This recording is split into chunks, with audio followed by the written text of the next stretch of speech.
মহিলারা জিজ্ঞাসা করলেন, তোমার বাচ্চারা কান্দে কেন? মহিলা খলিফা উমরের চিন্ত না, দেখছেন আর কোনোদিন?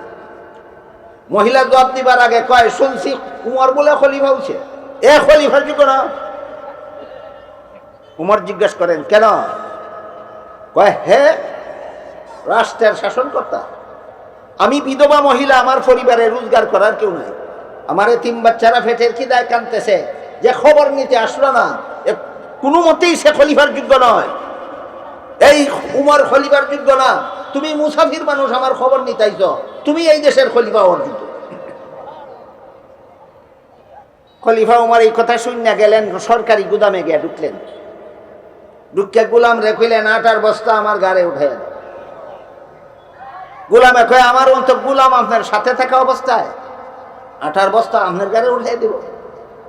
খলিফা উমর বলেন, এই গুলাম, হাসরের মাঠে আল্লাহ যে যখন জিজ্ঞাসা করবেন, খলিফা উমরের শাসিত দেশে একটা বিধবা মহিলার কয়েকটা এতিম বাচ্চা না খাইয়া ঘুমাইছিল কেন, তুই জবাব দিবে নি? গোলাম কয়, না হুজুর, এটার জব তো আমার দায়িত্ব। খলিফা উমর কইলেন, তাইলে বোঝা গেল দায়িত্বটা তোর না, এই মহিলার বিধবা মহিলার ঘরে খাদ্য পৌঁছাইয়া দেওয়ার দায়িত্ব তোর না, দায়িত্ব আমার, আমার দায়িত্ব আমাকে পালন করতে দে, আটার বস্তা আমার গাড়ি উঠে দে। গুলাম উমরের সাথে তর্কে হাইরা গেল। কিসে হাইরা গেল? তর্কে হাইরা গিয়া বাধ্য ইয়া গুলামে আটার বস্তা উমরের ঘাড়ে চাপায়। উমর আটার বস্তা ঘাড়ে কইরা লেবারের মতো যায়, আর গুলাম নবাবের মতো খালি হাত উমরের সাথে সাথে যায়। বিধবার ঘরে গিয়া আটার বস্তা খুলাইলেন, রুটি বানাইলেন, মহিলার দ্বারা রুটি তৈরি করাইলেন, শেখাইলেন, এতিম বাচ্চাদেরকে ঘুম থেকে জাগাইলেন, তাদেরকে রুটি খাওয়াইয়া মুখে হাসি ফুটাইয়া ফিরার সময় বলে আসলেন বিধবা মহিলাকে, আগামীকাল অফিস টাইমে খলিফা উমরের অফিসে যাইও, তোমার জন্য আর তোমার এতিম বাচ্চাদের জন্য সরকারি ভাতা মঞ্জুর করে দেওয়া হবে। ধর্ম কোনটা? সবটা মিলাইয়া। দেখেন আপনারা বুঝেননি সহজে। আপনাদের সহজে বোঝার জন্য আমি একটা উদাহরণ দেই। আমার মুখের সামনে যে জিনিসটা আছে, এটা কয় মাউথপিস। যেই কুটির মধ্যে এটা বান্ধা আছে, এটা কয় স্ট্যান্ড। এর সাথে একটা তারের সংযোগ আছে, এটা কয় ওয়্যার। এই তারটা একটা জিনিসের সাথে সংযুক্ত আছে, এটা কয় হরন। কারেন্ট অথবা ব্যাটারির দ্বারা এটা চলে। এখন বলেন, একটা হইলো মাইকের মাউথপিস, একটা হইলো মাইকের স্ট্যান্ড, একটা হইলো মাইকের ওয়্যার, একটা হইলো মাইকের ব্যাটারি, আর একটা হইলো মাইকের হরন। মাইক কোনটা? সবটাই মিলাইয়া। মাইক কোনটা? সবটা মিলে। তেমনি ভাবে নামাজ একটা ইবাদত, রোজা একটা ইবাদত, হজ একটা ইবাদত, যাকাত একটা ইবাদত, কুরআন তেলাওয়াত একটা ইবাদত, দোয়া একটা ইবাদত, দুরূদ শরীফ পড়া একটা ইবাদত। ধর্ম কোনটা? সবটা মিলাইয়া। এজন্য আমাদের পরিষ্কারভাবে জানা থাকতে হবে, আল্লাহ যে আমাদের আল্লাহর ইবাদত করার জন্য বানাইলেন, আল্লাহর বিধান পালন করার নাম ইবাদত, আর সকল বিধানের সমষ্টির নাম ধর্ম। আল্লাহ যে ধর্ম পালন করার জন্য কাজী সারমর্ম দাঁড়াইল, আল্লাহ আমাদেরকে ধর্ম পালনের জন্য মানুষ বানাইছে। যার কোনো ধর্ম নাই সে মানুষ নয়। যার কোনো ধর্ম নাই সে মানুষ। ধর্ম পালনের জন্যই আল্লাহ আমাদেরকে মানুষ বানাইছে। প্রশ্ন জাগে, কোন ধর্ম পালনের জন্য আল্লাহ আমাদের মানুষ বানাইলেন? যে ধর্ম আল্লাহ নবীগণের মাধ্যমে মানুষকে দিয়েছেন। আদম আলাইহিস সালামের মাধ্যমে আল্লাহ দুনিয়ার মানুষকে একটা ধর্ম শিক্ষা দিয়েছেন। নূহ আলাইহিস সালামের মাধ্যমে আল্লাহ দুনিয়ার মানুষকে একটা ধর্ম শিক্ষা দিয়েছেন। ইব্রাহিম আলাইহিস সালামের মাধ্যমে আল্লাহ দুনিয়ার মানুষকে ধর্ম শিক্ষা দিয়েছেন। মুসা আলাইহিস সালামের মাধ্যমে আল্লাহ দুনিয়ার মানুষকে ধর্ম শিক্ষা দিয়েছেন। ঈসা আলাইহিস সালামের মাধ্যমে আল্লাহ দুনিয়ার মানুষকে ধর্ম শিক্ষা দিয়েছেন। মুহাম্মাদুর রাসূলুল্লাহ সাল্লাল্লাহু আলাইহি ওয়াসাল্লামের মাধ্যমেও দুনিয়ার মানুষকে কি শিক্ষা দিয়েছেন? ধর্ম শিক্ষা। আল্লাহ প্রদত্ত ধর্ম পালন করাই আমাদের দায়িত্ব।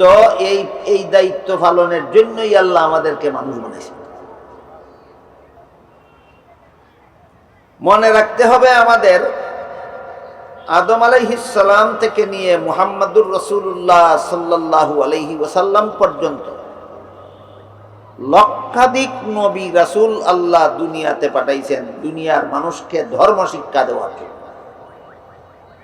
সমস্ত নবী পাঠাইছেন ধর্ম শিক্ষা দেওয়ার জন্য। আল্লাহর বিধান নবীর কাছে শিখো আর জীবনে পালন করো, এই কাজের জন্যই আল্লাহ নবী রাসূল বানাইছেন। এটাই ধর্ম। উম্মতে নবীর কাছ থেকে আল্লাহর বিধানগুলি শিখবে এবং জীবনে পালন করবে, এর নামই ধর্ম পালন। প্রশ্ন জাগতে পারে যে নবীগণের মাধ্যমে আল্লাহ দুনিয়ার মানুষকে কোন কোন ধর্ম প্রদান করেছেন? তাফসীরের কিতাবে, সবগুলি তাফসীরের কিতাবে পরিষ্কারভাবে জবাব লেখা আছে। একটা ধর্ম পালনের জন্যই আল্লাহ আমাদের সবাইকে মানুষ বানাইছেন, একটা ধর্ম শিক্ষা দেওয়ার জন্যই সমস্ত নবী রাসূল বানাইছেন। এবার বুঝে থাকলে বলেন, আল্লাহ আমাদেরকে মানুষ বানাইছেন ভিন্ন ভিন্ন ধর্ম পালনের জন্য না একটা ধর্ম? সমস্ত নবী রাসূল পাঠাইছেন ভিন্ন ভিন্ন ধর্ম শিখাবার জন্য না একটা ধর্ম? এই ধর্মটা কি? আল্লাহ বলেন, ইন্নাদ-দীনা ইনদাল্লাহিল ইসলাম। আল্লাহর প্রদত্ত ধর্ম হলো একমাত্র ইসলাম। কাজেই সারা দুনিয়ার সমস্ত মানুষকে আল্লাহ সৃষ্টি করেছেন শুধুমাত্র ইসলাম ধর্ম পালন করার জন্য। ইসলাম সারা দুনিয়াতে আর যত ধর্ম আছে একটাও আল্লাহ প্রদত্ত ধর্ম নয়। সবগুলি হয়তো মন গড়া বানানো ধর্ম, আর না হয় ইসলামের বিকৃত রূপ। আল্লাহ ইসলাম পাঠাইছিলেন, বন্দারা বিগড়াইয়া এটারে অন্য ধর্ম বানিয়েছে। ইসলাম ছাড়া অন্য ধর্ম যে আল্লাহ প্রদত্ত ধর্ম নয়, তার দুইটা উদাহরণ আমরা বোঝার চেষ্টা করি। যত ধর্ম বর্তমান দুনিয়ার মানুষে পালন করে, এর মধ্যে একটা ধর্মের নাম আছে বৌদ্ধ ধর্ম।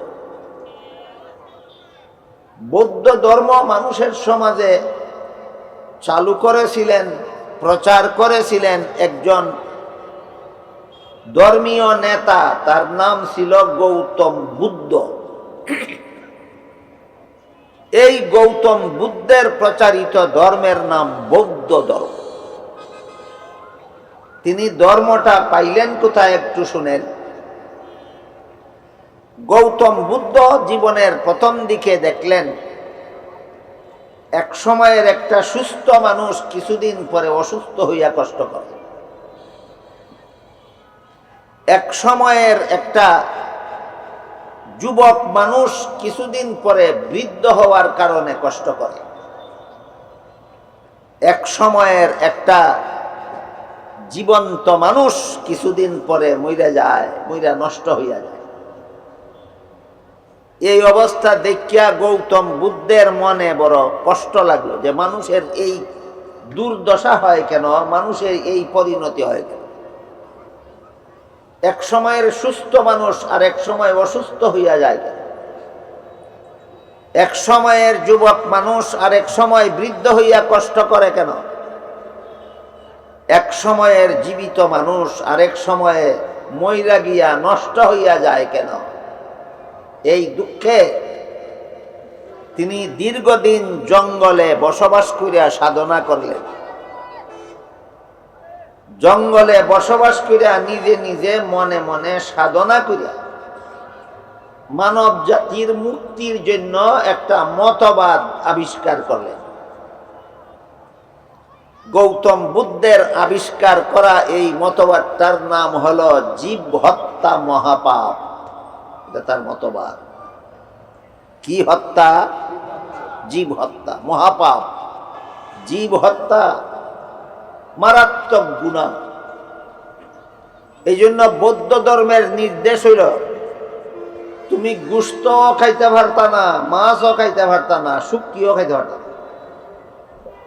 কারণ গোশ খাইলেও জীব হত্যাকরণ লাগবো, মাছ খাইলেও জীব হত্যাকরণ লাগবো, শুধু শুটকি খাইলে জীব হত্যা লাগতো না। দুই একজনে কইছে লাগবো, আপনারা কি দেখো?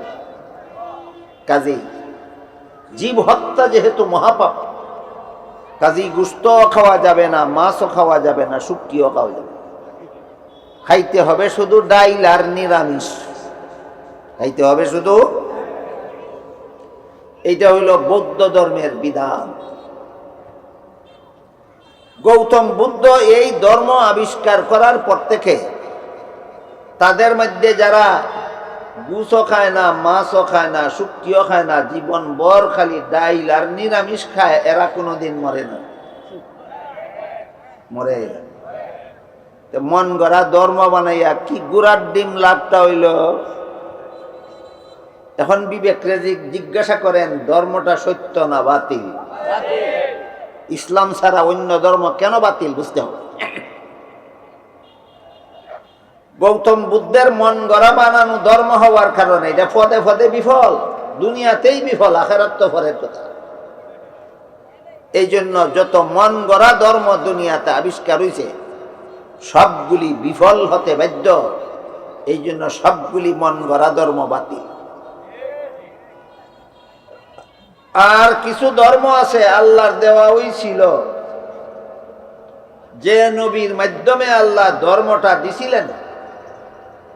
নবী দুনিয়ার থেকে বিদায় হওয়ার পরে নবীর উম্মতেরা আল্লাহর দেওয়া অবস্থায় ধর্মরে রাখছে না, এটারে বিগড়াইয়া লাইছে। কি করছে? বিগড়াইয়া লাইছে। কথাটা বোঝার জন্য একটা উদাহরণ দিই। ধরেন আপনি একটা গরু জবাই করলেন গোশত খাওয়ার জন্য। 10-15 ঘন্টার ভিতরে যদি গরুটা চামড়া সিলাইয়া গোশত কাইটা ফাঁক করে খান, মজায় মজায় খাইতে পারবে। কিন্তু 10-15 ঘন্টার ভিতরে যদি গরুটা ছিলান না, গোশত কাটেন না, ফালাইয়া রাখেন 5 দিন, 7 দিন, 10 দিন, 15 দিন, 1 মাস, 1 মাস পরে গোশত তাজা থাকবে না পচা? তারপরে এটার গোশত খাওয়ার যোগ্য থাকবে না অযোগ্য? যেমন ভাবে গরু জবাই করলে পরে গোশত যতক্ষণ তাজা থাকে ততক্ষণ খাওয়ার যোগ্য থাকে, দীর্ঘ সময় পার হইয়া যাওয়ার কারণে গোশত ফচ্চা দেওয়ার কারণে এটা খাওয়ার অযোগ্য। ঠিক তেমনি ভাবে ঈসা আলাইহিস সালামের মাধ্যমে আল্লাহ খ্রিস্টানদের ইসলাম ধর্ম প্রদান করেছিলেন। আগেই কইছি সকল নবী আল্লাহর পক্ষ থেকে দুনিয়ার মানুষের কাছে একটি ধর্মই প্রচার করেছেন, এটার নাম ইসলাম। সামনের কথা পরিষ্কার ভাবে বোঝার জন্য বলুন, আদম নবী কোন ধর্ম প্রচার করেছেন? নূহ নবী, ইব্রাহিম নবী, মুসা নবী, ঈসা নবী, মুহাম্মদুর রাসূলুল্লাহ, ইসলাম। ঈসা আলাইহিস সালাম তার উম্মতের মধ্যে আল্লাহর দেওয়া ইসলাম ধর্ম প্রচার করেছিলেন। কিন্তু ঈসা নবী দুনিয়া থেকে বিদায় হয়ে যাওয়ার পরে তারা ঈসা নবীর ইসলাম রে বিগড়াইছে। কি করছে? বিগড়াইছে, বিকৃতি সাধন করেছে। কতভাবে বিকৃতি সাধন করেছে দুই একটা নমুনা আমি আপনাদেরকে বলি। প্রথম নম্বরে বিগড়াইছে, তারা বলে ঈসা মানুষের সন্তান না, ঈসা আল্লাহর সন্তান। বিগড়াইছে নি? বিগড়াইছে। এজন্য সহিহ বুখারী শরীফের হাদিসে উল্লেখ আছে, রাসূল করিম সাল্লাল্লাহু আলাইহি ওয়াসাল্লাম বলেন, লা তুত্রুনি কামা আত্রাতিন নাসারা ঈসা ইবনে মারইয়াম ফাইন্নী আব্দুল্লাহি ওয়া রাসূলুহু ওয়ালাকিন কুলু আব্দুল্লাহি ওয়া রাসূলুহু। এর অর্থ হইল, হে আমার উম্মত মুসলমানেরা, খ্রিস্টানেরা তাদের নবীকে সম্মান করার নামে, অপমানের নামে না সম্মান করার নামে, খ্রিস্টানেরা তাদের নবীকে সম্মান করার নামে আল্লাহর পুত্র সাজাইয়া যেভাবে সীমা লঙ্ঘন করেছে, তোমরা আমাকে সম্মান করার নামে এইভাবে তোমাদের ঈমান আকীদা বিগড়াইও না। খ্রিস্টানেরা আল্লাহর নবীরে আল্লাহর পুত্র সাজাইয়া এখান থেকে ধর্মকে বিগড়ানি শুরু করছে। এরপরে এক সময় গিয়া বলে, একমাত্র ঈসা নবী আল্লাহর সন্তান হওয়ার কারণে তিনি বেগুনাহ, আর বাকি সমস্ত নবী গুনাহগার। এই সমস্ত গুনাহগার নবীদের মধ্যে সর্বপ্রথম গুনাহগার হইল আদম। খ্রিস্টানেরা তারার বইয়ের মধ্যে লেখছে, আপনাদেরকে খ্রিস্টান বানাবার জন্য খ্রিস্টান মিশনারি বাংলাদেশের পক্ষ থেকে যত বই পুস্তক লেখা হয়েছে, এর মধ্যে একটা বইয়ের নাম আছে কোরআনের আলোকে বেহেশতে যাওয়ার পথ।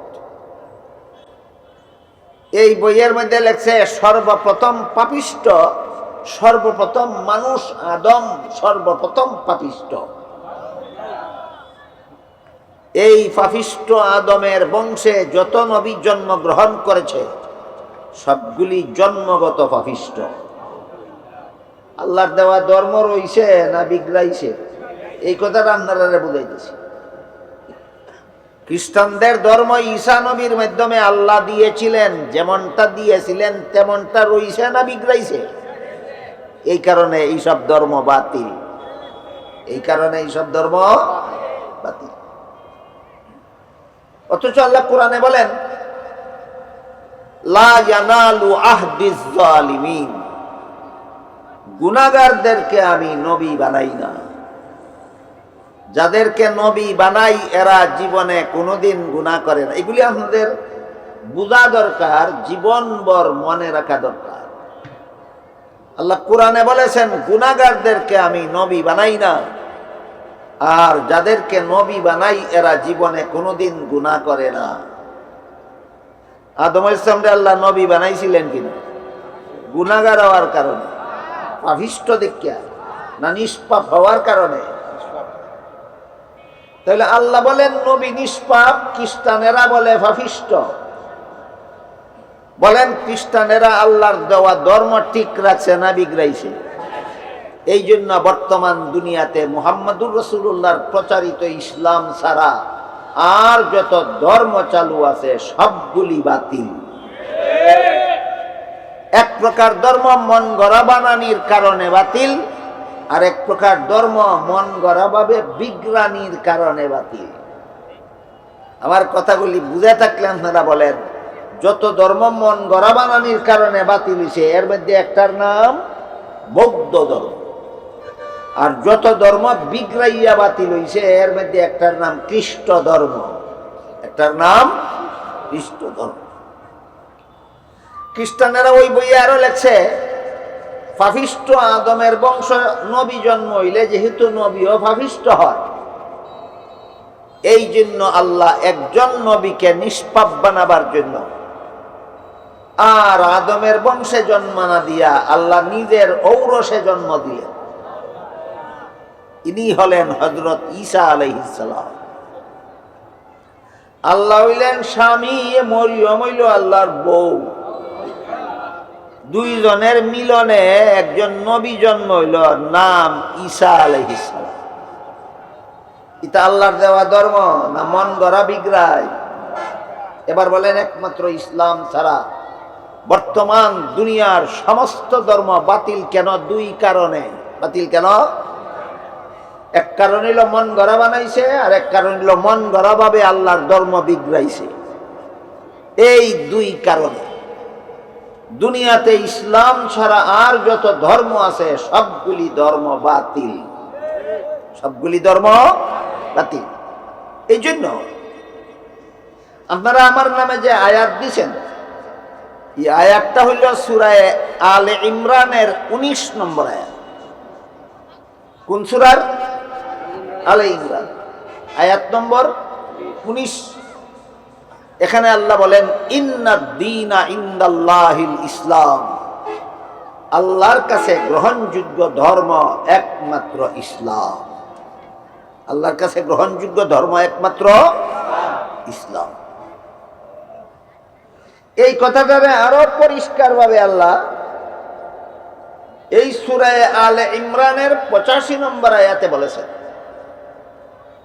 মাইয়াবতাগি গায়রাল ইসলামি দীনান ফালাই ইউকবালা মিন ওয়া হুয়া ফিল আখিরাতি মিনাল খাসিরিন। ইসলাম ছাড়া আর কোন ধর্ম যদি কেউ পালন করে, তাদের পালিত ধর্ম কখনো আল্লাহর কাছে গ্রহণযোগ্য হবে না। বরং ইসলাম ছাড়া অন্য ধর্ম পালনকারীরা পরকালে ক্ষতিগ্রস্তদের অন্তর্ভুক্ত। কুরআনের ভাষায় ওই সমস্ত মানুষকে ক্ষতিগ্রস্ত বলা হয় যারা পরকালে চিরস্থায়ী জাহান্নামী হবে। কুরআনের পরিষ্কার ঘোষণা, ইসলাম ছাড়া বাকি সমস্ত ধর্ম পালনকারীরা চিরস্থায়ী জাহান্নামী। সূরা আলে ইমরানের 19 নম্বর আয়াতে বলেছেন আল্লাহর কাছে গ্রহণযোগ্য ধর্ম একমাত্র ইসলাম। একই সূরার 85 নম্বর আয়াতে বলেছেন ইসলাম ছাড়া আর কোনো ধর্মই আল্লাহর কাছে গ্রহণযোগ্য নয়। যদি এরপরেও কেউ ইসলাম ছাড়া আর কোনো ধর্ম পালন করে তাহলে সে চিরস্থায়ী জাহান্নামী হবে।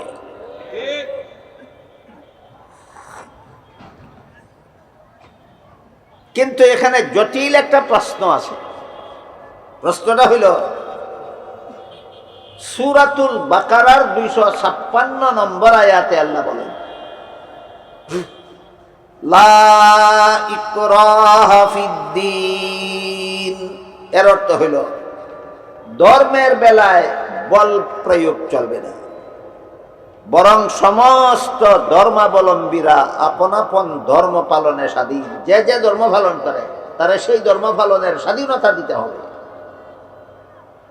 এখন বলে 3টা আয়াত আমাদের সামনে আসলো ধর্মের ব্যাপারে। আলে ইমরানের 19 নম্বর আয়াতে বলেছেন আল্লাহর কাছে গ্রহণযোগ্য ধর্ম একমাত্র ইসলাম। আলে ইমরানের 85 নম্বর আয়াতে বলে দিয়েছেন ইসলাম ছাড়া আর কোন ধর্মই গ্রহণযোগ্য নয়। বাকারার 256 নম্বর আয়াতে বলেছেন যে ধর্মই পালন করে তাকে ধর্ম পালনে বাধা দেওয়া যাবে না। কত আয়াত? 3 আয়াত। এক কথা না 3 কথা? 3 কথা। প্রথম 2 কথায় মিল আছে। আল্লাহর কাছে গ্রহণযোগ্য ধর্ম একমাত্র ইসলাম, আর ইসলাম ছাড়া কোনো ধর্ম গ্রহণযোগ্য নয়। একটা আরেকটার অনুকূল, প্রতিকূল নয়। একটার সাথে আরেকটার গরমিল না। দুটো আয়াতে একটার সাথে একটা মিল আছে, কিন্তু উভয় আয়াতের সাথে গরমিল দাঁড়ায় সূরাতুল বাকারার 256 নম্বর আয়াত। সেখানে আল্লাহ বলেন যে কোনো ধর্মাবলম্বীকে তার ধর্ম পালনে বাধা দেওয়া যাবে না। এখন প্রশ্ন জাগে, ওইগুলি যদি বাতিল হইয়া থাকে, ওইগুলি যদি গ্রহণযোগ্যই না হয়, ওইগুলি পালন করলে যদি চিরকালের জন্যই জাহান্নামে যেতে হয়, তাহলে পালন করতে বাধা দিব না কেন? বলেন এই আগের 2 আয়াতের সাথে 3য় আয়াতের মিল আছে না গরমিল দেখা যায়? গরমিল।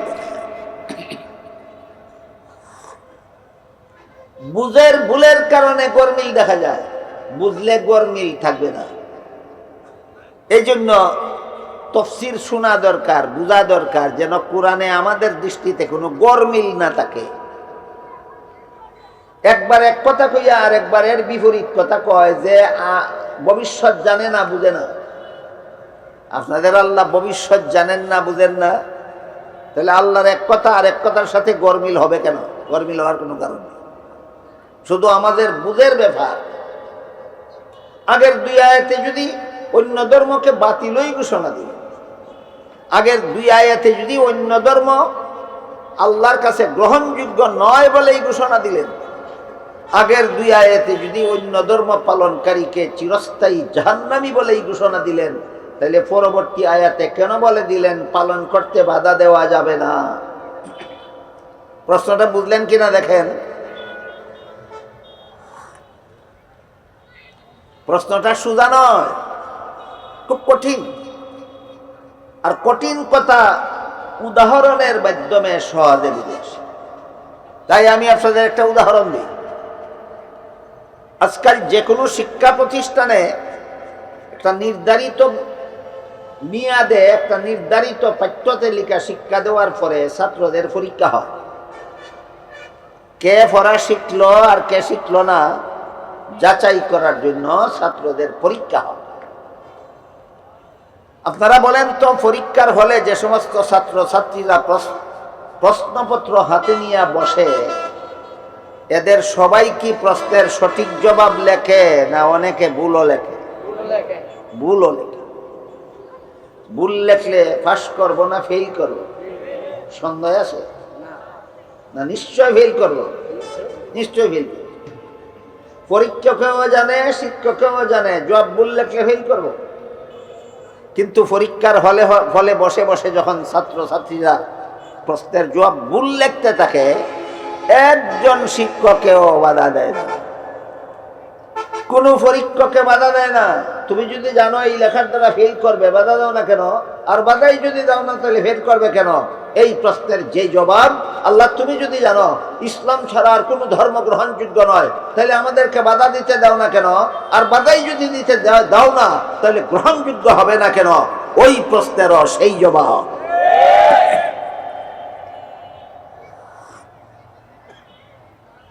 বলেন গ্রহণযোগ্য হওয়ার কারণে বাধা দেওয়া যাবে না, না নিয়ম রক্ষার জন্য? এটা নিয়ম, পরীক্ষারও নিয়ম এটা, ধর্ম ভালোর নিয়ম এটা। পরীক্ষার মধ্যে প্রশ্নের জবাব ভুল লেখলে বাধা দেওয়ার নিয়ম নাই। দুনিয়াতে ভ্রান্ত ধর্ম পালন করলেও বাধা দেওয়ার নিয়ম নাই। এর মতো ভ্রান্ত ধর্ম পালন করে পরকালে তার কপালেও জাহান্নাম ছাড়া আর কিছু না।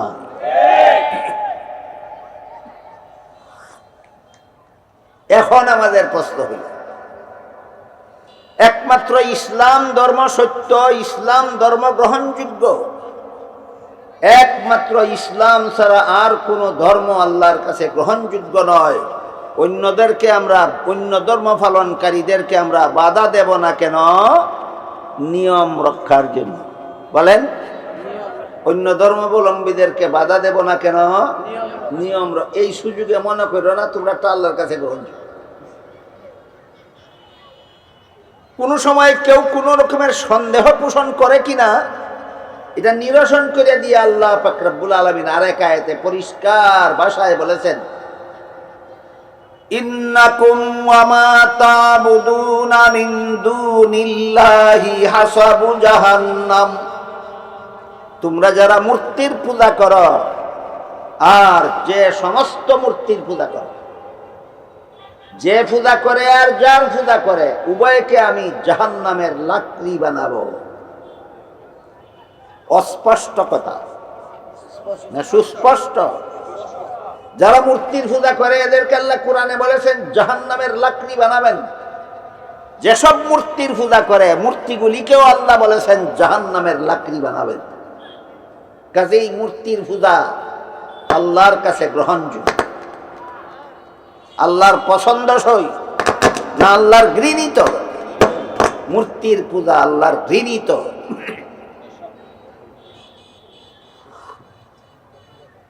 এখানে আমাদের দুইটা দায়িত্ব আছে। একটা হলো আমরা যারা মূর্তির পূজা করে আমরা বাধা দেব, বাধা দেব না গ্রহণযোগ্য হওয়ার কারণে, না নিয়ম রক্ষার জন্য। আর একটা দায়িত্ব হলো তারার ধর্ম তারা পালন করুক, আমরা এই ধর্ম পালনে অংশগ্রহণ করব না। করলে মূর্তির সাথে জাহান্নামে যাইবা। যারা যারা মূর্তি পূজার অনুষ্ঠানে অংশগ্রহণ করো, তোমরাও মূর্তি পূজারীদের সাথে জাহান্নামে যাইবা। এই ক্ষেত্রে আমরা দায়িত্ব কটা? দুইটা। একটা হলো আমরা তারারে বাধা দিতাম না, আর একটা হলো আমরা গিয়া অংশগ্রহণও করতাম না। বাধাও দিতাম না, শরিক হইতাম না, বাধাও দিতাম না, শরিক হইতাম না। কটা দায়িত্ব? এক দলে ফইলাটা বুঝাতে 2 নম্বরটা বুঝে না, আরেক দলে 2 নম্বরটা বুঝাতে ফইলাটা বুঝে না। এই বুঝের ফেস বাঙ্গনের লাগি, মনের গন্ডগোল সংশোধন করার লাগি তাফসীর শুনতে হয়।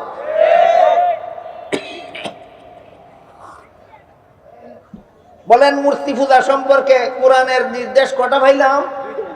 1 নম্বর, আমরা বাধা দেব না। 2 নম্বর, আমরা ওখানে গিয়ে অংশগ্রহণ।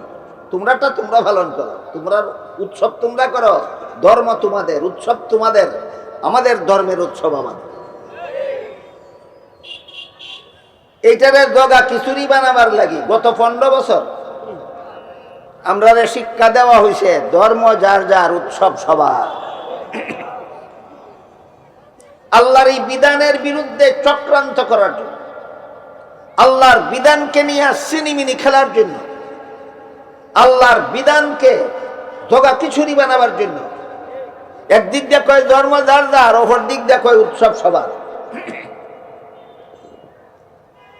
এখন এক পাগলে যদি কয় গৃহস্থী যার যার, ফসল সবার, আর এক পাগলে যদি কয় ব্যবসা যার যার, মুনাফা সবার, আর এক পাগলে যদি কয় চাকরি যার যার, বেতন সবার, আর এক মাতালে যদি কয় বিয়া যার যার, বউ সবার, এগুলির মাথায় ফানি ডালন লাগবে নি, নাহলে ফাঁক লাগারও জবর্তীকরণ লাগবে। গৃহস্থী যার যার, ফসল সবার নয়, গৃহস্থী যার, ফসল তার, ব্যবসা যার, মুনাফা তার, চাকুরি যার, বেতন তার, বিয়া যার, বউ তার, ধর্ম যার, উৎসব তার। তাইলে বিষয়টা দুইটা দায়িত্ব আল্লাহ কোরআনে আমাদের দিছেন। একটা হলো মূর্তি পূজায় বাধা দিও না, আর একটা হলো মূর্তি পূজায় শরীক হইও না। কটা দায়িত্ব দিছেন? মূর্তি পূজায় বাধা দিও না এক দায়িত্ব, আর মূর্তি পূজায় শরীক হইও না আরেক দায়িত্ব। মূর্তি পূজায় শরীক হওয়ার পদ্ধতিটা কি হইতেছে আমার এখানে বলার মতো সময় সুযোগ নাই, আমার সাবজেক্টটা আর একটু দূরে রয়েছে, একটু পরে বলতে হবে। ইনশাল্লাহ আগামীকাল এবং পরশু 2 দিন সুইলপুরে আমার প্রোগ্রাম আছে, সুইলপুরের বড় তফসিরে। মনে করছি ওখানে আমি বলে দেব যে মূর্তি পূজার ধর্মে কি করলে মুসলমানের অংশীদারি হয়, আর কি না করলে মুসলমানের অংশীদারি হয় না, এটা বিস্তারিত ওইখানে আমি ইনশাল্লাহ বলব। আজকের মতো শুধু স্মরণ রাখেন, আল্লাহ কোরআনের এক আয়াতে বলেছেন তাদের ধর্ম পালনে বাধা দিও না, আর এক আয়াতে বলেছেন লা তাত্তাবিউ খুতুওয়াতিশ শাইতান, অন্য ধর্মের সামান্য অনুসরণ যদি করো, অন্য ধর্মের অনুষ্ঠানে সামান্য যদি অনুষ্ঠান পালনে যাও, তাইলে তুমি আল্লাহর অনুসারী না, তুমি শয়তানের পদাঙ্ক অনুসারী। কাজেই এই 2 ব্যাপারে আল্লাহর কোরআনের শিক্ষা পরিষ্কার। 1 নম্বর, আমি তাদের ধর্ম পালনে বাধা দিব না। 2 নম্বর, আমি তাদের ধর্ম পালনের অনুষ্ঠানে শরীক হব না। মনে থাকবো নি সারা জীবন? এরপর কথা হইল, একমাত্র ইসলাম ধর্ম যে আল্লাহর কাছে গ্রহণযোগ্য। আগেই কইছি, ইসলাম ধর্ম, ধর্ম মানে আল্লাহর বিধিবিধান, ধর্ম মানে আল্লাহর বিধিবিধান। ইসলাম ধর্মের কোন কোন বিধান আমার পালন করতে হবে? ইসলামের কিছু বিধান আছে ব্যক্তি জীবনে পালনীয়, ইসলামের কিছু বিধান আছে পারিবারিক জীবনে পালনীয়, ইসলামের কিছু বিধান আছে সামাজিক জীবনে পালনীয়, ইসলামের কিছু বিধান আছে রাষ্ট্রীয় জীবনে পালনীয়, ইসলামের কিছু বিধান আছে আন্তর্জাতিক জীবনে পালনীয়। ইসলামের পালনীয় বিধিবিধান 5 প্রকার: ব্যক্তি জীবন, পারিবারিক জীবন, সামাজিক জীবন, রাষ্ট্রীয় জীবন, আন্তর্জাতিক জীবন। বুঝা থাকলে বলেন, ইসলামের বিধিবিধান পালনীয় কত ভাগে বিভক্ত? কিছু বিধান ব্যক্তি জীবনে পালন করতে হয়, কিছু বিধান পারিবারিক জীবনে পালন করতে হয়, কিছু বিধান সামাজিক জীবনে পালন করতে হয়, কিছু বিধান রাষ্ট্রীয় জীবনে পালন করতে হয়, কিছু বিধান আন্তর্জাতিক জীবনে পালন করতে হয়। ভুলে যাবেন? এবার একটা একটা উদাহরণ দিই। ব্যক্তি জীবনে ইসলামের পালনীয় বিধিবিধান যতগুলি আছে, এর মধ্যে একটা বিধান হলো, আল্লাহ বলেন, লা তাত্তাবিউ খুতুওয়াতিশ শাইতান। মুসলমানের একটা ব্যক্তিও ভিন্ন ধর্মের অংশ, সামান্য অংশও পালন করতে পারবে না। মুসলমানের একটা ব্যক্তিও ভিন্ন ধর্মের সামান্য অংশও পালন করতে পারবে না। এর প্রতিটি ব্যক্তি জীবনে ইসলামের পালনীয় বিধান। একজন মুসলমান কোনো কিছুর পূজার অনুষ্ঠানে অংশগ্রহণ করতে পারবে না।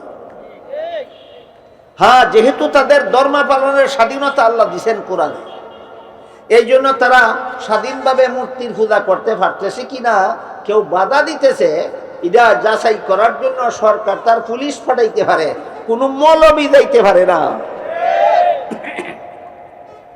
হিন্দুরা স্বাধীনভাবে দুর্গার পূজা করতে পারতেছে কিনা এটা তদন্ত করা মৌলবীর দায়িত্ব না সরকারের? পারে কিনা পারে না তদন্ত করার জন্য মৌলবী যাইব না সরকার যাইব? মৌলবী যদি সরকারের সদস্য হইয়া থাকে তখন মৌলবী যাইতে পারে। মৌলবী যদি সরকারের সদস্য হয়, এই মৌলবী দুর্গা পূজার অনুষ্ঠানে যাইতে পারে অংশগ্রহণের জন্য, না কেউ বাধা দেয় কিনা দেখার জন্য। গিয়া যদি তারার ইউনিফর্মটা ভিন্দা লাইনি দেয়, দায়িত্ব পালন করলো না সীমা লঙ্ঘন করলো? বুঝতে হবে আমাদের সকলের ইমান থাকে কিভাবে আর ইমান যায় কিভাবে। হাদিস শরীফে রাসূল করিম সাল্লাল্লাহু আলাইহি ওয়াসাল্লাম বলেছেন, আখিরি জমানায় মুমিনের, মুসলমানের ইমান এত দুর্বল হবে, সকালের মুমিন বিকালে কাফির হয়ে যাবে, বিকালের মুমিন সকালে কাফির হয়ে যাবে। কেমনে কাফির হয় মুমিন খবরও না। ইসলামের ব্যক্তি জীবনে ইসলামের পালনীয় বিধান, কোনো হারাম কাজে ব্যক্তিগতভাবেও কোনো মুসলমান অংশগ্রহণ করতে পারে না। এবার আসেন পারিবারিক জীবনে পালনীয় ইসলামের বিধান। আল্লাহ পাক রব্বুল আলামিন পবিত্র কোরআনের এক আয়াতে বলেন, ইয়া আইয়ুহাল্লাযীনা আমানু কু আনফুসাকুম ওয়া আহলিকুম নারাও ওয়াকুদুহান নাসু ওয়াল হিজারা। হে মুমিন মুসলমানেরা, তোমরা নিজেরাও জাহান্নামের আগুন থেকে বাঁচার পথে চলো, তোমাদের বিবি বাচ্চা ছেলে মেয়েকেও জাহান্নামের আগুন থেকে বাঁচার পথে চালাও। তুমিও নামাজি হও, তোমার বিবিকেও নামাজি বানাও। তুমিও নামাজি হও, তোমার ছেলে মেয়েকেও নামাজি বানাও। তুমিও হারাম কাজ ছাড়ো, তোমার বিবি বাচ্চাকেও হারাম কাজ ছাড়াও। যে ইসলামের কোন জীবনে ইসলামের বিধান? যে পারিবারিক জীবনে ইসলামের বিধান। কোন জীবনে? পারিবারিক জীবনে ইসলামের বিধান। সামাজিক জীবনে ইসলামের বিধানের উদাহরণ হাদিস শরীফে রাসূল করিম সাল্লাল্লাহু আলাইহি ওয়াসাল্লাম বলেন, যেই রাস্তা দিয়ে সমাজের মানুষ চলে, তুমি একা চলো না, সমাজের মানুষ চলে, এই রাস্তায় মানুষ অথবা যানবাহনের চলাচলে যারা বাধার সৃষ্টি করে, আল্লাহর রাসূল বলেন তার জিন্দেগির বন্দেগী আল্লাহর কাছে গ্রহণযোগ্য হবে না। তার জিন্দেগির বন্দেগী, তার নামাজও কবুল হবে না, তার জিহাদও কবুল হবে না। কারণ তুই সামাজিক জীবনে ইসলামের বিধান মানছস না। বুঝে থাকলে বলেন, সামাজিক জীবনে ওই ইসলামের বিধান আছে। আমার গাড়ি রাস্তার মধ্যখানে দাঁড় করাইয়া, সামনের পিছের সব গাড়ি লাইন ধরাইয়া দাঁড় করাইয়া রাখলে কোন জীবনে ইসলামের বিধান লঙ্ঘন করলো? এমনই তোর ড্রাইভার বাংলাদেশও আসেনি। এই ইতরেরা কান ভাইতে শুনো, তোমার নবী বলেছেন, সত্যই যদি নবী বিশ্বাস করো, তোমার নবী বলেছেন এমন জায়গায় দাঁড়াইয়া থাকবা যেখানে দাঁড়াইলে মানুষ চলাচলে ব্যাঘাত হয়, এমন জায়গায় গাড়ি দাঁড় করাইবা যেখানে গাড়ি দাঁড় করাইলে অন্য গাড়ি চলতে ব্যাঘাত হয়। এমন অপকর্ম যে ড্রাইভার করে, এই ড্রাইভারের নামাজ রোজা আল্লাহর কাছে কবুল হবে না, জিহাদ আল্লাহর কাছে কবুল হবে। ইসলামের সামাজিক জীবনের এই বিধানটা যদি খালি ড্রাইভারের দলে মানত, রাস্তার মধ্যে যানজট বলতে কোনো কিছু হইতো। আজকে বুঝলেন কিনা রাস্তার যানজট কেন হয়?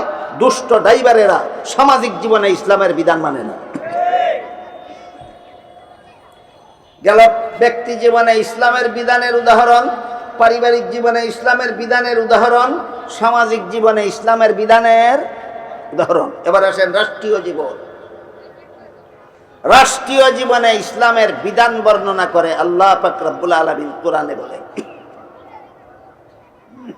মাল্লাম ইয়াহকুম বিমা আনজালাল্লাহু ফাউলাইকা হুমুল কাফিরুন। এক আয়াত। আর এক আয়াতে বলেন, মাল্লাম ইয়াহকুম বিমা আনজালাল্লাহু ফাউলাইকা হুমুল ফাসিকুন। 2 নম্বর আয়াত। আর এক আয়াতে বলেন, মাল্লাম ইয়াহকুম বিমা আনজালাল্লাহু ফাউলাইকা হুমুজ জালিমুন। এই 3 আয়াতের অর্থ হইল, যারা রাষ্ট্রের পরিচালক হইয়া ইসলামের বিধান মতো দেশ শাসন করে না, এই রকম শাসনকর্তাদেরকে আল্লাহ এক আয়াতে কাফের বলেছেন, আর এক আয়াতে পাপিষ্ট বলেছেন, আর এক আয়াতে জালেম বলেছেন। যে সমস্ত সরকারেরা আল্লাহর বিধান মতে দেশ শাসন করে না, এদের ব্যাপারে আল্লাহ 3 আয়াতে 3 কথা কইছেন। কত আয়াতে কত কথা? 3 আয়াতে 3 কথা। এক আয়াতে বলছেন যারা সরকার, যে সমস্ত সরকারেরা আল্লাহর বিধান মতো দেশ শাসন করে না, এরা কাফের। আর এক আয়াতে বলেছেন যারা আল্লাহর বিধানে যে সমস্ত সরকারেরা দেশ শাসন করে না, এরা পাপিষ্ট। আর এক আয়াতে বলেছেন যারা আল্লাহর বিধান মতো দেশ শাসন করে না, এরা জালিম। এই বিধানগুলি ব্যক্তি জীবনে, পারিবারিক জীবনে, সামাজিক জীবনের না রাষ্ট্রীয় জীবনে? রাষ্ট্রীয় জীবন। প্রশ্ন হইল, অপরাধ তো একটাই, আল্লাহ তিনটা পরিণতির কথা বললেন কেন? একবার বলছেন কাফের, একবার বলছেন পাপিষ্ট, আর একবার বলছেন জালিম। অপরাধ তো একটাই, তাহলে এক কাফির হইলে ফাসিক কেমনে হয়, আর ফাসিক হইলে জালিম কেমনে হয়? এটা হইল তাফসীরের দ্বারা বোঝার ব্যাপার। মুফাসসিরিনে কেরাম তাফসীরের কিতাবে লিখেছেন, কোন শাসনকর্তা, দুনিয়ার কোন দেশের শাসনকর্তা যদি মনে করে আল্লাহর আইনে শান্তি নাই, আমার আইনে শান্তি, এই রকম শাসনকর্তাদেরকে আল্লাহ কোরআনে কাফির বলেছেন। এইরকম শাসনকর্তাদেরকে কোরআনের আইনে কাফির বলেছেন। কোনো সন্দেহ নয়, যে কোনো শাসনকর্তা যদি মনে করে অথবা বলে আল্লাহর আইনে শান্তি নাই, আমার আইনে শান্তি, এদের কাফের, এতে কোনো সন্দেহ নয়। এখন যদি আপনারা ধর্ম নিরপেক্ষতার অর্থ এটাই মনে করেন, আমার নামে বিষয় যেটা দিছে, আপনারা যদি ধর্ম নিরপেক্ষতার অর্থ এটাই মনে করেন যে ইসলামের বিধান পালন করতে হবে ব্যক্তি জীবনে, ইসলামের বিধান পালন করতে হবে পারিবারিক জীবনে, ইসলামের বিধান পালন করতে হবে সামাজিক জীবনে, রাষ্ট্রীয় জীবনে ইসলামের বিধান পালন করলে শান্তি হবে না, আল্লাহ বলেন তুমি কাফের। ক্লিয়ার হয়েছে? ক্লিয়ার হয়েছে? তুমি কাফের। এখন প্রশ্ন হলো, তাহলে আরেক আয়াতে আল্লাহ ফাসেক বললেন কেন? যারা ইসলামী আইনে দেশ শাসন করে না, এদেরকে আল্লাহ ফাসেক বললেন কেন? তাফসীরের কিতাবে লেখা আছে, ফাসেক বলার কারণ হলো এমনও কোনো সরকার থাকতে পারে যারা এই কথা বলে না আল্লাহর আইনে শাসন করলে দেশে শান্তি হবে না, এটা বলে না, কিন্তু নিজের স্বার্থের কারণে আল্লাহর আইনে শাসন করে না। আল্লাহর আইনে শান্তি নাই কয় না, স্বার্থের লোভে আল্লাহর আইন বাস্তবায়ন করে না, স্বার্থের লোভে আল্লাহর আইন বাস্তবায়ন করে। এদেরকে কাফের বলা যাবে না, এদেরকে আল্লাহ পাপিষ্ট বলেছেন। আল্লাহর আইনে শান্তি নাই কয় না, আল্লাহর আইনেই শান্তি স্বীকার করে আল্লাহর আইনেই শান্তি, অন্য আইনে শান্তি নাই। তা তুই আল্লাহর আইন ছাড়া দেশ চালাস কেন? কয়টা আমার স্বার্থে চালাই। যদি স্বীকার করস আল্লাহর আইন ছাড়া শান্তি নাই, তে তুই আল্লাহর আইনে দেশ শাসন করস না কেন? জব দেয় আমার স্বার্থ লঙ্ঘন হয়। আল্লাহর আইনে দেশ শাসন করলে আমার স্বার্থ লঙ্ঘন হয়। এখন স্বার্থটা কেমন এটা তো বোঝানো লাগবে। একটা উদাহরণ দিই, বুঝবেন ইনশাআল্লাহ। রাসূল করিম সাল্লাল্লাহু আলাইহি ওয়াসাল্লামের দ্বিতীয় খলিফা হযরত উমর ফারুক রাদিয়াল্লাহু আনহু যখন রাসূলের প্রতিষ্ঠিত রাষ্ট্রের প্রধান শাসনকর্তা হলেন, আমাদের বর্তমান রাজনৈতিক পরিভাষায় প্রধান শাসনকর্তা বলা হয়, কোরআনের ভাষায় কয় খলিফা। কোরআনের ভাষায় কয়, আবার কোন কোন এলাকায় দর্জিরেও কয় খলিফা। এই খলিফা সেই খলিফা নয়। কোরআন হাদিসের ভাষায় যারা খলিফা কয় দর্জি না শাসনকর্তা, এইটা আবার ফেসবুক লাগাইয়া দিয়েন না, কয় হুজুরে কইয়া গেছে দর্জি বলে খলিফা। তো কোরআনের ভাষায় খলিফা বলে, আমাদের সমাজের রাষ্ট্রীয় ভাষায় প্রধান শাসনকর্তা। উমর রাসূলের দ্বিতীয় খলিফা ছিলেন, মানে রাসূলের প্রতিষ্ঠিত রাষ্ট্রের দ্বিতীয় শাসনকর্তা ছিলেন রাসূলের পর।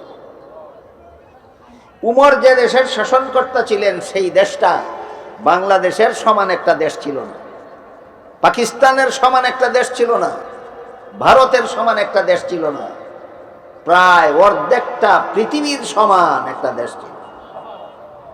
বলেন উমরের শাসিত দেশটা কত বড়? অর্ধেকটা পৃথিবীর সমান। খলিফা মনোনীত হওয়ার পরেই রাত্রে ঘোরাফেরা করতেন, নিজের জনগণের সুখে আছে না দুঃখে আছে, খাইয়া ঘুমাইছে না খাইয়া ঘুমাইছে যাচাই করার। ঘোরাফেরা করতে করতে এক ঘরে গিয়া ফাইলেন এক বিধবা মহিলা, ঘরে খানা নাই, এতিম বাচ্চারা খাওয়ার জন্য কাঁদতেছে। এই জন্য খলিফা উমর মহিলারা জিজ্ঞাসা করলেন, তোমার বাচ্চারা কান্দে কেন?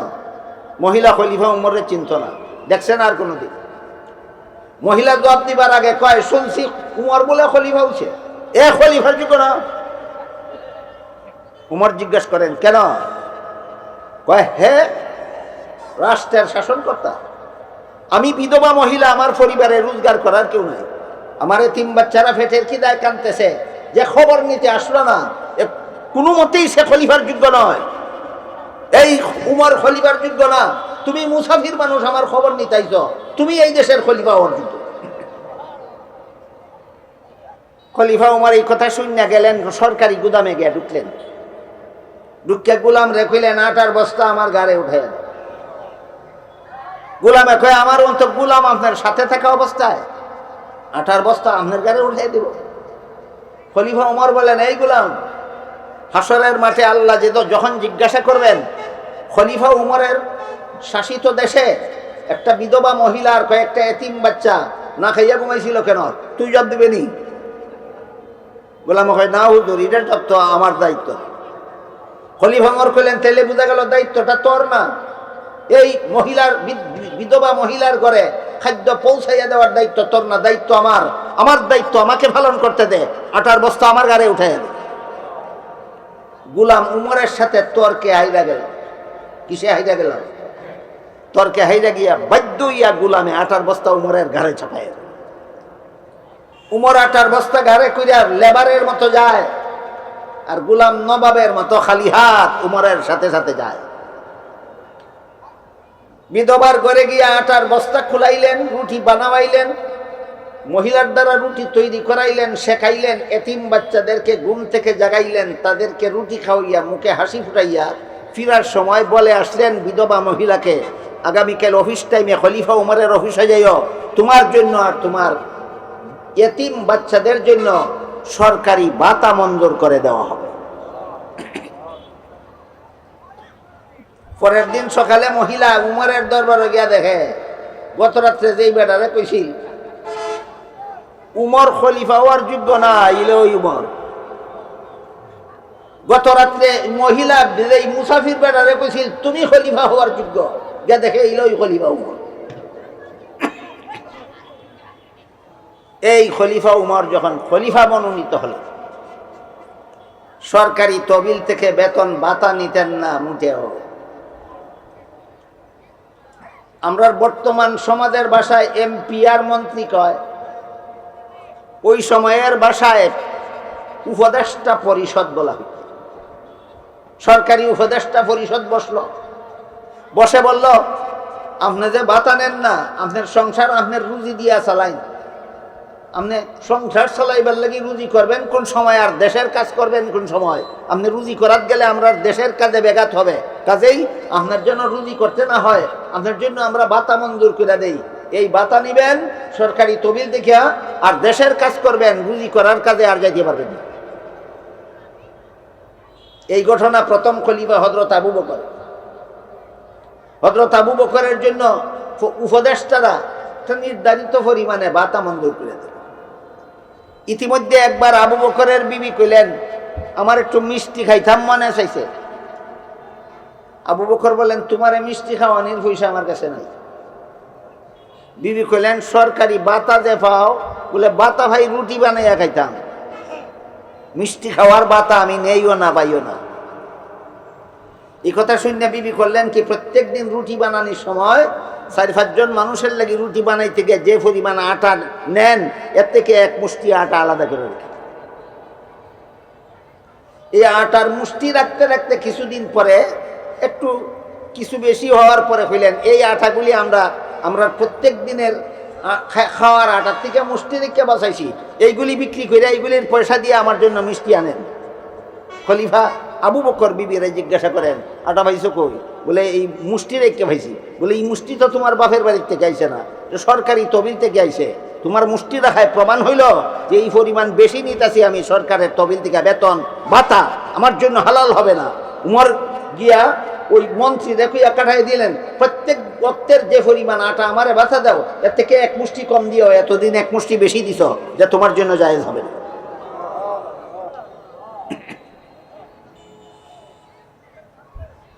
এখন যদি সরকার প্রধানে নিজের কুটিপুটি ছেলের ওই প্রতি মাসে 1.5 লাখ টাকা বেতন দেয়, হযরত উমরে নিতেন কয়েক মুষ্টি আটা, আর হেনে তাও নিজের ছেলের জন্য 1.25 কোটি বেতন নেয়, অথচ হের টেহার গুদামে ঘুমায়। বাপের সম্পত্তি ভাইছ, কিয়ামতের দিন আল্লাহর আদালতে আসামির কাঠগড়ায় দাঁড়িয়ে জবাব দিতে হবে। খলিফা উমরের আরেকদিনের ঘটনা, দেশের মানুষকে সরকারি চাদর দিলেন মাথা পিছে একটা করে, কটা রিলিফের চাদর, বিনামূল্যে চাদর বিতরণ করলেন। শুক্রবারে জুম্মার নামাজের খুতবা দেওয়ার জন্য খলিফা উমর মিম্বরে দাঁড়াইলেন। দেখা যায় খলিফা উমরের গায়ে সরকারি চাদর দুইটা, একটা নিম্নাঙ্গে ভরছেন, একটা উর্ধাঙ্গে ভরছেন। এক মুসল্লিয়া কয় হুজুর আমরা একটা করে সরকারি চাদর দিছেন, আপনি দুইটা নিছেন কোন অধিকারে? জবাব দিতে না পারলে আপনার খুতবাও শুনতাম না, আপনার পিছে নামাজ পড়তাম না। খলিফা উমর মুসল্লিকে বললেন তোমার প্রশ্নের জন্য তোমাকে ধন্যবাদ। তোমার মতো প্রশ্নকারী যেই দেশে থাকবে, এই দেশে সরকার মরবে ঘি খাইয়া আর জনগণ মরবে না খাইয়া, এই জুলুম অত্যাচার এই দেশে চলবে না। তবে আমি দুঃখিত, এই তোমার প্রশ্নের জবাবটা আমি বুঝব, আমার ছেলে আব্দুল্লাহ দিবে। উমরের ছেলের নাম আব্দুল্লাহ। তার কাছে যখন জবাবের দায়িত্ব গেল, আব্দুল্লাহ দাঁড়াইয়া কয় আমার বাপে যেভাবে তোমরা একটা করে চাদর দিছে সরকারি, আমার বাপে একটা চাদর ওই নিছিল, কিন্তু আসল ঘটনা হইল আমার বাপের আমার বাপের এই রিলিফের একটা চাদর ছাড়া আর কোনো কাপড় ওই নাই।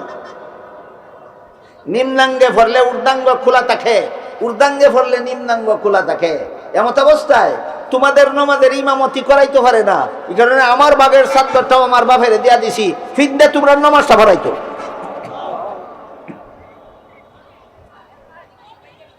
শাসনকর্তা হওয়া দিল্লির লাড্ডু না, কিন্না গিল্লা লাইলেই খালাস।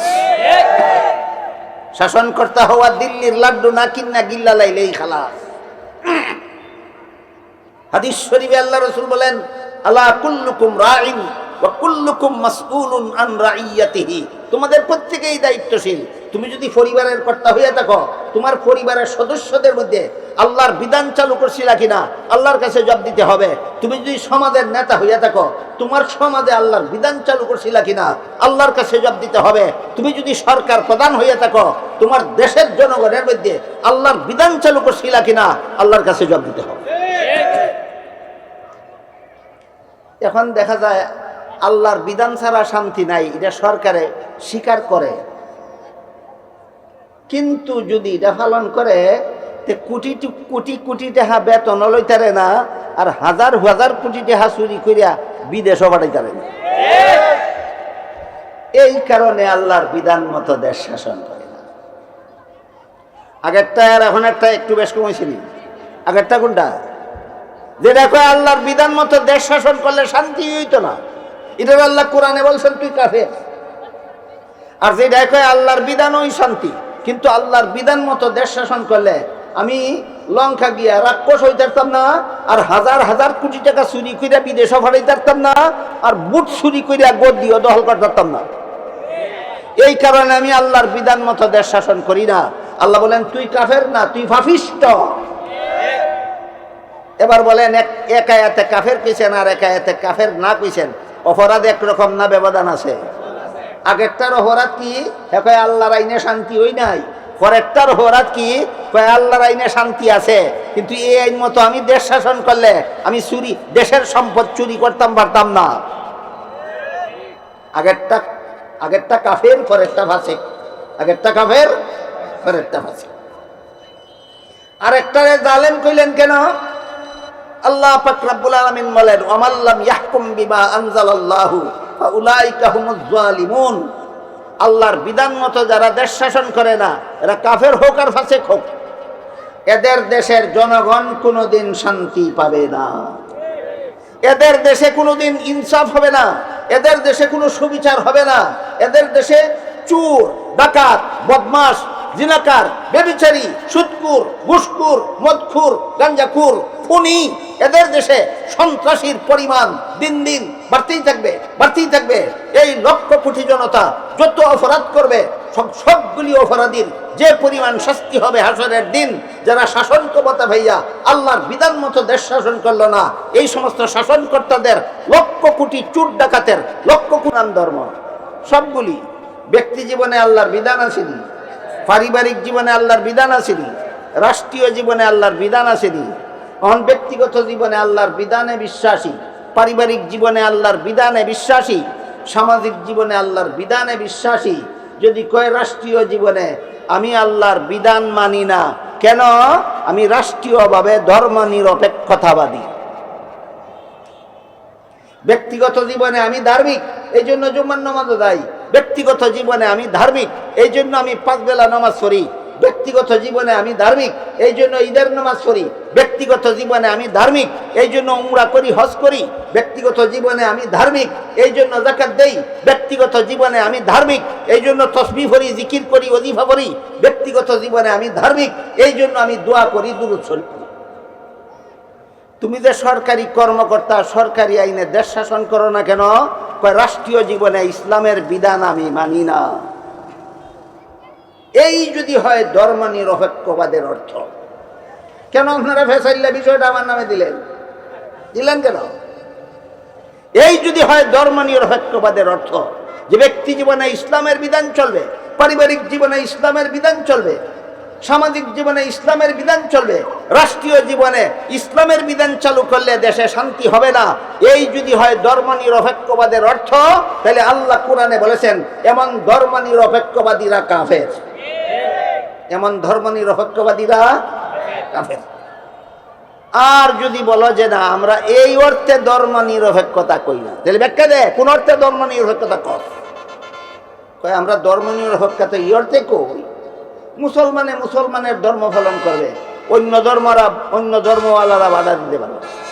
হিন্দুরা মূর্তি পূজার ধর্ম পালন করবে, মুসলমানে বাধা দিতে পারবে না। এই অর্থে আমরা ধর্ম নিরপেক্ষতা কই, তাহলে আমি বলবো তোমার ধর্ম নিরপেক্ষ শব্দটা একটা গুড়ার ডিম, এটা কোরআনেই উল্লেখ আছে। ধর্ম নিরপেক্ষতার দরকার নাই, এটা ধর্ম নিরপেক্ষতার বিধান না, এটা কোরআনের বিধান। দেখেন আমার কথা বুঝছেন কি?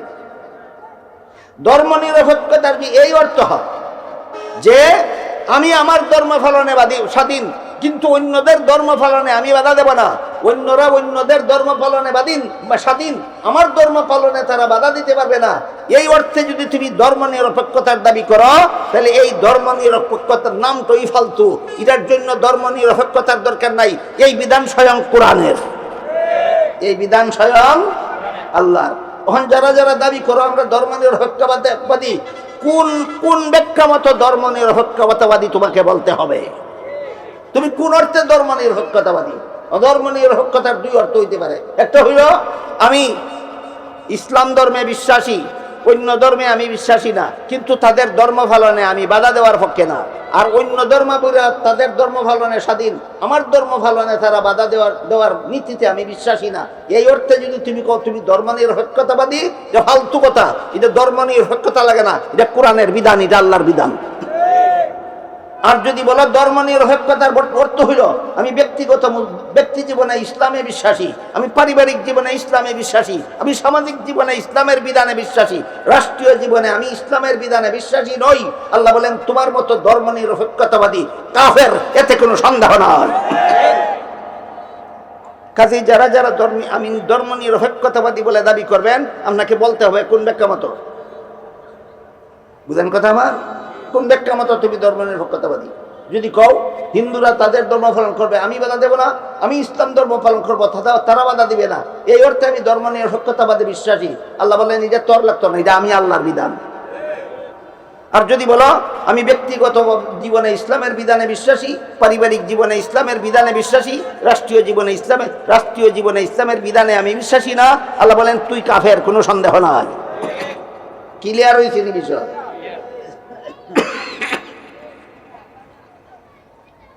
এখন আরেকটা জিনিস আমরা পরিষ্কারভাবে বোঝা দরকার। আমি আগেই বলেছি আল্লাহর বিধিবিধানের নাম ইবাদত, আর সকল বিধানের সমষ্টির নাম ধর্ম। আল্লাহর কাছে গ্রহণযোগ্য ধর্ম একমাত্র ইসলাম। ইসলাম ছাড়া আর কোনো ধর্মই আল্লাহর কাছে গ্রহণযোগ্য নয়। কিন্তু ইসলামের কোন কোন বিধান পালন করতে আমরা বাধ্য? আল্লাহ বলেন সকল বিধান পালন করতে তোমরা বাধ্য।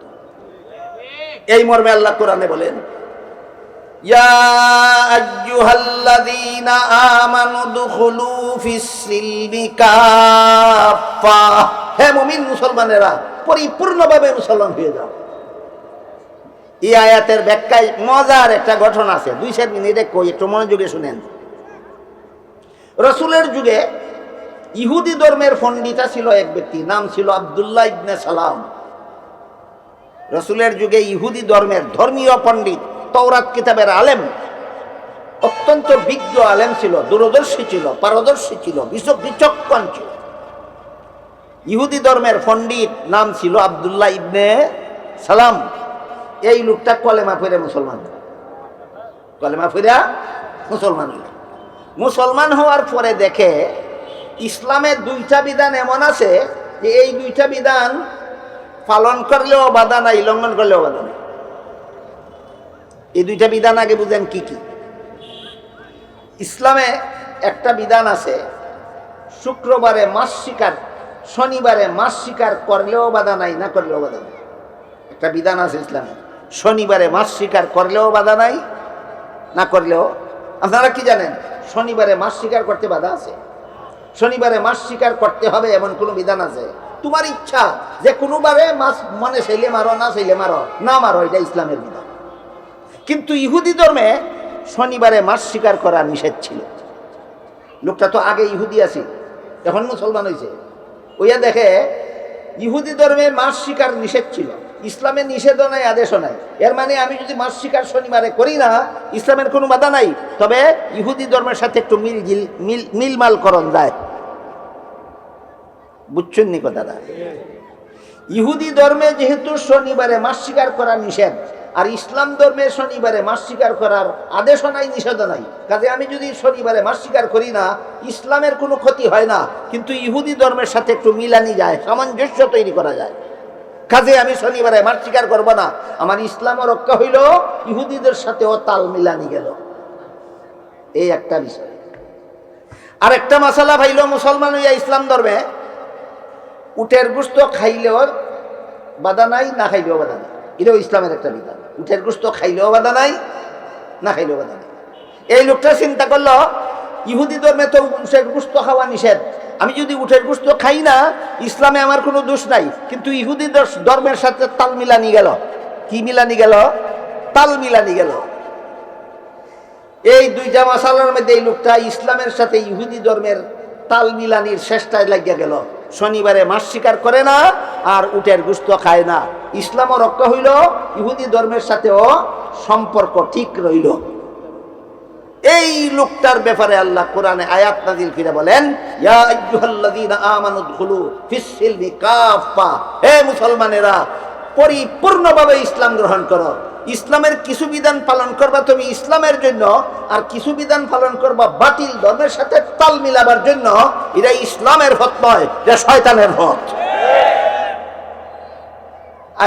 আয়াতের শানে নুজুলের ঘটনা বুঝিয়া থাকলে এবার বলুন, কোন সরকার গদিতে গিয়া যদি এমন কাজ করে যে ইসলামেও বাধা নাই, অন্য ধর্মেও তাল মিলানি যায়, আল্লাহ বলেন এটা ইসলামের পথ না শয়তানের পথ? তাহলে কতজন বর্তমান সমাজে ইসলামের পথে আছে আর কতজন শয়তানের পথে আছে, একটু যাচাই বাছাই করার দরকার নেই। আল্লাহ বলেন, ইয়া আইয়ুহাল্লাযীনা আমানু দুখুলু ফিস-সিলমি কাফা, হে মুমিন মুসলমানেরা পরিপূর্ণভাবে মুসলমান হও। ইসলামের সকল বিধান, ইসলামের যত বিধান তোমার উপর বর্তায়, সকল বিধান পালন করো, তখন তুমি পরিপূর্ণ মুসলমান।